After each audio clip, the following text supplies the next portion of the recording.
বাংলাদেশের অন্তর্বর্তী সরকারের প্রধান উপদেষ্টা ডক্টর মোহাম্মদ ইউনূস সম্প্রতি ভারতীয় সংবাদ মাধ্যম দ্য হিন্দুতে এক বিশেষ সাক্ষাৎকারে বলেছেন, আওয়ামী লীগের নির্বাচনে অংশগ্রহণে তার কোনো আপত্তি নেই। সাক্ষাৎকারে তিনি বলেন, আমরা কোনো রাজনৈতিক দলের বিষয়ে সিদ্ধান্ত নিতে চাইনি। বিএনপি ইতোমধ্যেই জানিয়েছে যে সব রাজনৈতিক দলকেই নির্বাচনে অংশ নিতে হবে। আমরা দেশের একটি প্রধান দলের মতামত অগ্রাহ্য করতে পারি না।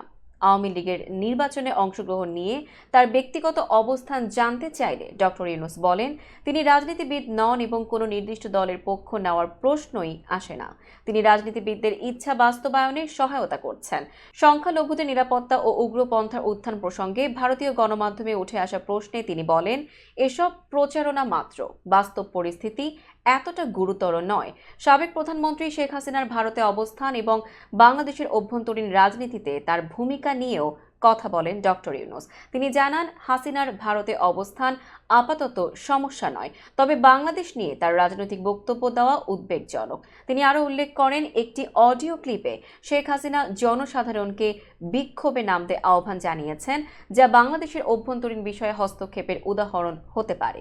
তিনি যুক্তরাষ্ট্রের নবনির্বাচিত প্রেসিডেন্ট ডোনাল্ড ট্রাম্পের ছবি নিয়ে আন্দোলন করার কথা বলেছেন, যাতে পুলিশ বাধা দিলে অভিযোগ করা যায় যে বাংলাদেশের সরকার যুক্তরাষ্ট্র বিরোধী। ডক্টর ইউনূস এই কাজকে দেশের অভ্যন্তরীণ এবং বাহ্যিক বিষয়ে হস্তক্ষেপ হিসেবে দেখছেন।